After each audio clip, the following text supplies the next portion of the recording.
In this series of 10 popular American classics, I am going to talk about To Kill a Mockingbird, written by American author Harper Lee.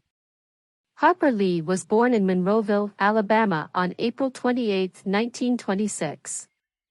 She grew up in a small town where her father was a lawyer and state legislator. Lee was an avid reader and writer from a young age. She went on to study law at the University of Alabama. After college, Lee moved to New York City to pursue a writing career. In 1957, she submitted her manuscript of To Kill a Mockingbird to J.B. Lippincott and Company, and it was eventually published in 1960. The novel became an instant bestseller and is now considered a classic of American literature. The story still resonates today. To Kill a Mockingbird remains the #1 book read by American school children from 9th through 12th grades. For her novel, To Kill a Mockingbird, Harper Lee received numerous awards and honors, including the Pulitzer Prize for Fiction in 1961. She was also awarded the Presidential Medal of Freedom in 2007 for her contribution to literature.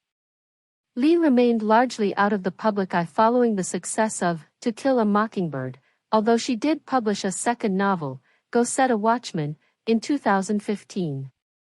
She passed away in her hometown on February 19, 2016, at the age of 89. To Kill a Mockingbird is the exploration of the racial injustice and social inequality prevalent in the American society. The story is set in the fictional town, Macomb, in Alabama from 1933 to 1935. The following passage is the description of Macomb town in the novel. Macomb was a tired old town, even in 1932 when I first knew it. Somehow, it was hotter then. Men's stiff collars wilted by 9 in the morning. Ladies bathed before noon, after their 3 o'clock naps, and by nightfall were like soft tea cakes with frostings of sweat and sweet talcum. The plot and characters of the novel are loosely based on Lee's own observations of her family, her neighbors, and an event that occurred near her hometown in 1936 when she was 10 years old. The story is narrated by a young girl named Jean Louise Finch, nicknamed Scout. She lost her mother at a very young age. Scout lives with her brother Jem and their widowed father Atticus Finch, who is a respected lawyer in the town. Calpurnia, their household black cook, has been with the family for many years and helps Atticus raise his 2 children. As the story unfolds, Scout and Jem soon learn about the harsh realities of life, including prejudice, racism, and injustice. The central plot of the story revolves around Atticus Finch's defense of Tom Robinson, a black man who has been accused of raping a white woman named Mayella Ewell. Although many of Macomb's residents disapprove, Atticus agrees to defend Tom to the best of his ability.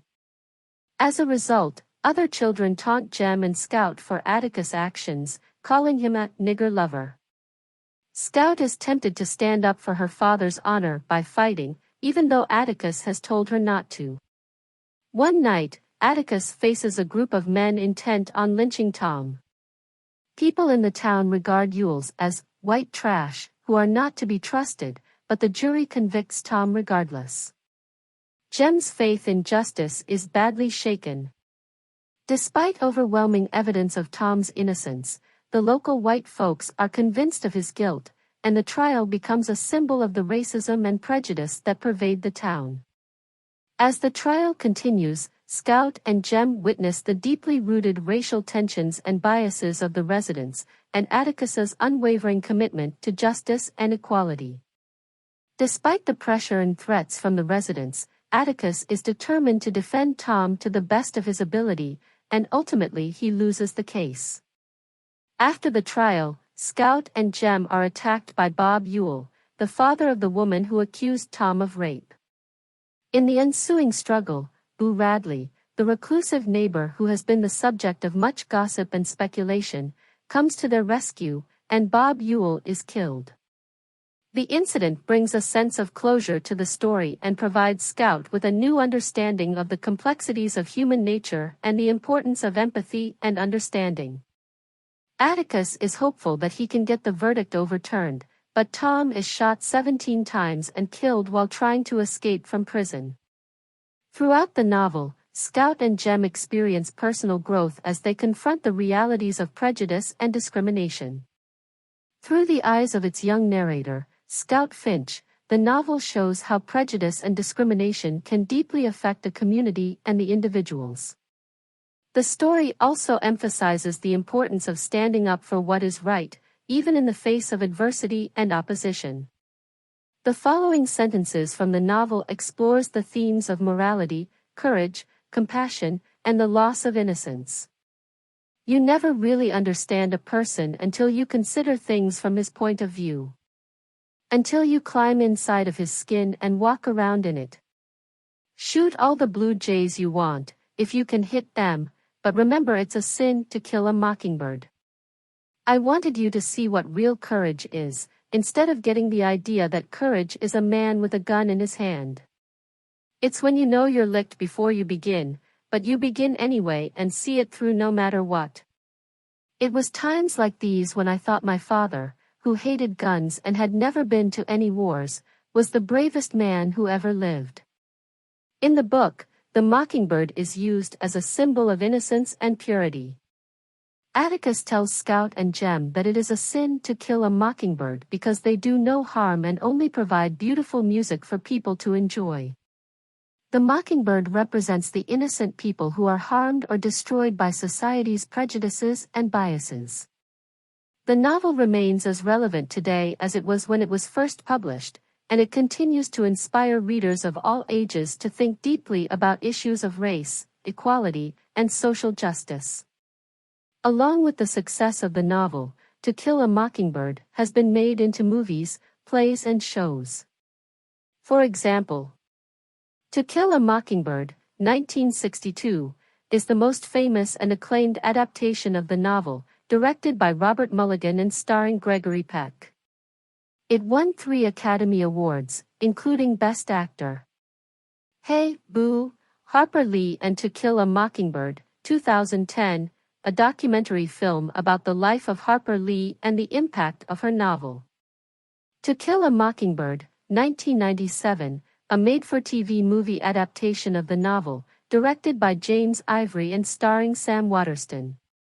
To Kill a Mockingbird, 2018, a Broadway play adaptation of the novel, adapted for the stage by Aaron Sorkin and starring Jeff Daniels.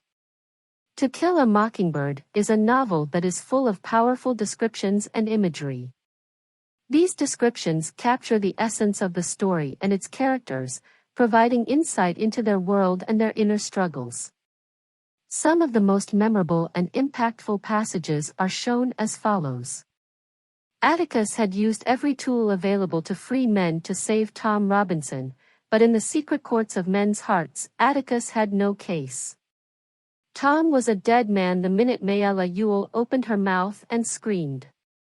As I made my way home, I thought Jem and I would get grown, but there wasn't much else left for us to learn, except possibly algebra. You never really understand a person until you consider things from his point of view, until you climb into his skin and walk around in it.